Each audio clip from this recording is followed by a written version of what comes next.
Hello, dear students. How are you all? I hope you all are doing well. Dear students, today we are going to start our unit 2 for the class 1. So, this is all about life around us. Life मतलब जीवन. जीवन का मतलब जिनमें सांसें होती हैं, उनसे मिलकर जीवन बनता है. जैसे कि एनिमल्स, बर्ड्स, प्लांट्स और हम इंसान, ह्यूमन बींग्स, इन सब में लाइफ होती है. अराउंड होता है चारों तरफ, अस मतलब हमारे. तो हमारे चारों तरफ जो जीवन है, जो ऐसे एनिमल्स हैं, बर्ड्स हैं, प्लांट्स हैं, हम उन सब के बारे में इस यूनिट में जानेंगे. तो हमारा फर्स्ट चैप्टर है पिक्चर टाइम. तो इसमें हम पिक्चर देखेंगे और पिक्चर पे डिस्कस करेंगे. चलिए पहले हम पिक्चर को ध्यान से देखते हैं. इस पिक्चर में आपको क्या क्या दिखाई दे रहा है? This is a lion, this is a monkey, this is tiger, और ये पेड़ में कौन बैठा है? आउल, उल्लू. और ये ट्री की ब्रांच पे स्नेक्स हैं, नीचे डोंकीज़ हैं, यहाँ पे डियर्स हैं, ये एक रैबिट है, और दिस इज़ अ हेन, ये एक मुर्गी है. तो ये सब आपने देखा. और पीछे एक ट्री और है, यहाँ पर भी एक ट्री दिखाई दे रहा है, और एक ट्री ये है. तो ट्रीज़ भी हैं. जैसा कि मैंने बताया, लाइफ का मतलब होता है हमारे आसपास ऐसी चीज़ें जिनमें जान होती है, जो सांस लेते हैं, है ना. जैसे कि एनिमल्स, बर्ड्स, प्लांट्स और हम इंसान, ह्यूमन बींग्स. तो चलिए अब कुछ क्वेश्चंस दिए हैं वो देखते हैं. फर्स्ट क्वेश्चन है, what do you see in this picture? आप इस पिक्चर में क्या क्या देखते हैं? तो हमने अभी जितने भी एनिमल्स देखे, आप उनका नेम बताएंगे. Can you name these animals? क्या आप इन एनिमल्स का नाम जानते हो? क्या आप इनका नाम बता सकते हो? तो यस, हमने अभी अभी सबके नाम बताए हैं. Do you know the names of each animal in English? क्या आप सभी एनिमल्स के नेम इंग्लिश में जानते हो? तो अगर आप सबके नेम इंग्लिश में जानते हैं तो आप कहेंगे यस. अगर आप कुछ का नाम इंग्लिश में जानते हो तो आप कहेंगे no. Then fourth one, where have you seen them? आपने इन एनिमल्स को कहाँ देखा है? तो कुछ एनिमल्स जैसे कि लायन, टाइगर, डियर, है ना, इन सबको आपने कहाँ देखा होगा? टीवी में या फिर कार्टून्स में. हो सकता है आप में से कुछ बच्चे जू में गए हो तो वहाँ पर भी आपने देखा होगा. तो जहाँ भी आपने देखा है आप बताएंगे. Then number 5, are there any birds in the picture? क्या इस पिक्चर में कोई बर्ड है? हाँ, हमने इसमें कौन कौन से बर्ड देखे? एक था आउल और एक थी हैन. तो इसमें 2 बर्ड्स हमने देखे. Can you name them? क्या आप उनके नेम बता सकते हैं? बिल्कुल. एक हमने देखा आउल, एक देखी हैन. फिर 7th, can you see the snakes? क्या आप स्नेक्स को देख सकते हो? How many are there? कितने स्नेक्स हैं? तो हम पिक्चर में देखेंगे कितने स्नेक्स हैं. यहाँ पर हैं 2 स्नेक्स. कहाँ पर हैं ये? एक ब्रांच पर हैं और 2 स्नेक्स हैं. उसके बाद 8th one, what is the monkey doing? Monkey क्या कर रहा है? मंकी क्या कर सकता है? मंकी पेड़ पर लटक रहा है, झूल रहा है. The monkey is hanging on the branch. एक छोटी सी ब्रांच को पकड़कर झूल रहा है ना.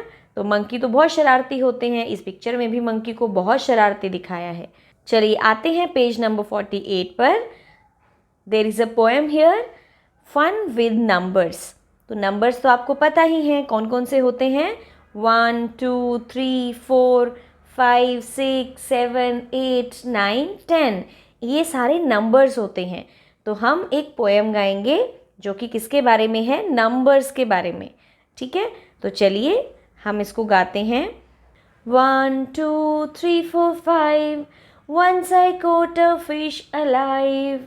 1 2 3 4 5, once I caught a fish alive. 6 7 8 9 10, then I let it go again. 6 7 8 9 10, then I let it go again. तो ये क्या है? ये पोएम कि मैंने एक फिश को पकड़ा, जिंदा पकड़ा.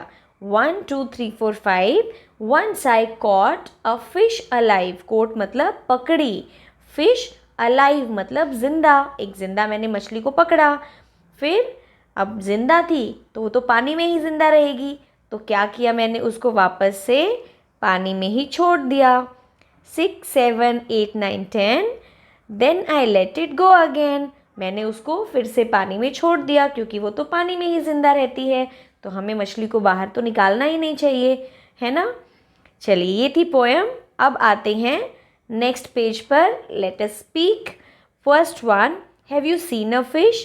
क्या आपने फिश देखी है? अगर आपने देखी है तो आप बोलेंगे यस, अगर नहीं देखी है तो no. Then where did you see it? आपने इसको कहाँ देखा है? तो आपने कहाँ देखा है? आपने टीवी में देखा है, या फिर आपने फिश टैंक में भी देखा होगा, है ना, या किसी पॉन्ड में देखा होगा, तो आप वो लिखेंगे।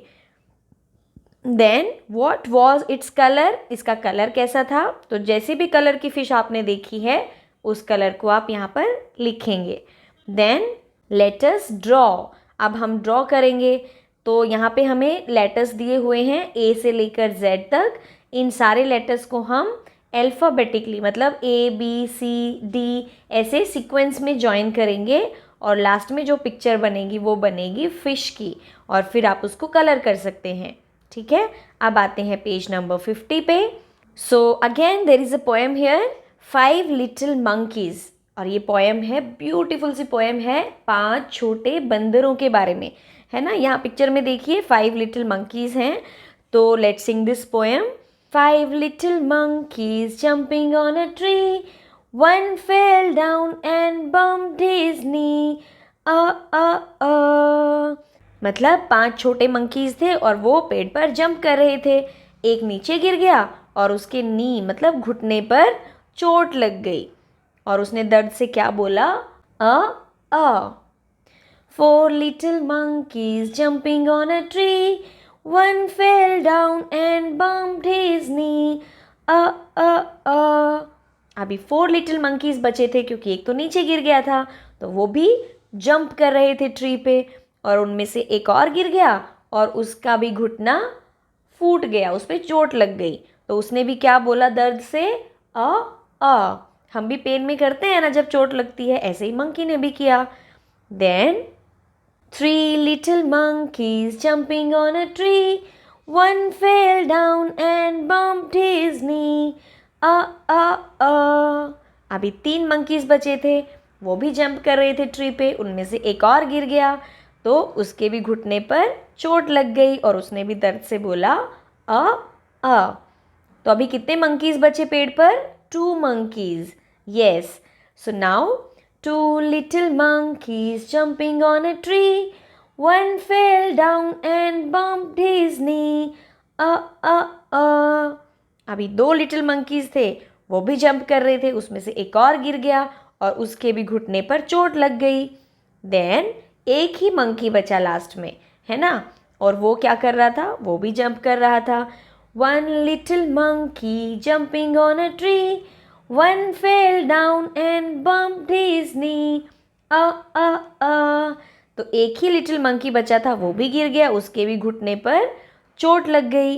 And last, now no more monkeys jumping on a tree. Each of them is holding his knee.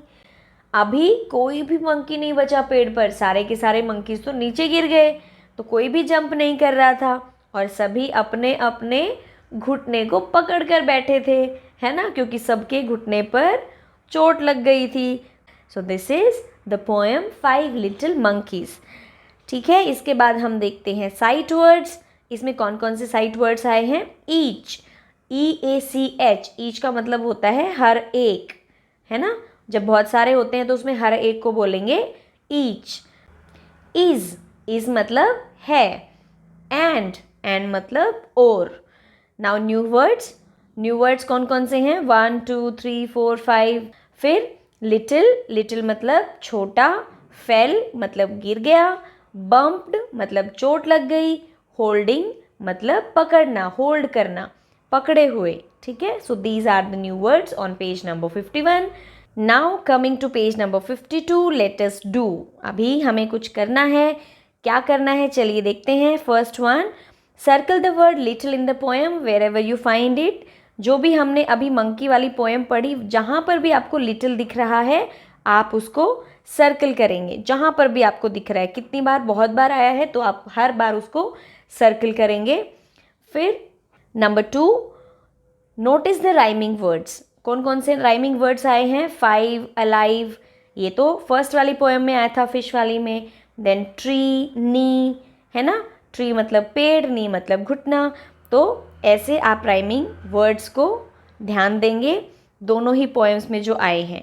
Now make rhyming words for 10 by using letters from the box. H से क्या बनेगा? हैन। पी से बनेगा पेन। एम से बनेगा man. और D से बनेगा डेन। तो हमें टी चेंज करना है, बाकी ई एन सेम रहेगा। और यहाँ पर हम उसको फिल करेंगे। This is a hen, then pen, then man and then den. Den क्या होती है? जहाँ पर लायन रहता है, गुफा, ठीक है। Then number 3, do you know any other number rhyme? क्या आपको और नंबर राइम आती है? आपको कोई भी नंबर वाली राइम आती है तो आप अपनी लैंग्वेज में उसको अपनी क्लास में सुना सकते हैं। Then coming to page number 53, match the animals with their names. तो यहाँ पर एनिमल्स की पिक्चर है, यहाँ पर उनके नेम्स हैं, तो आप मैच करेंगे। First one, let's read now. This is lion, this is monkey, then fish, उसके बाद elephant and then frog, and last में है रैबिट। तो आप इन सबको इनकी पिक्चर से मैच करेंगे। ये आपको खुद से करना है क्योंकि बहुत इजी है। आई होप आप सबको बहुत अच्छे से समझ आया होगा। तो मिलते हैं नेक्स्ट वीडियो में for the next chapter. Till then, bye bye, keep learning.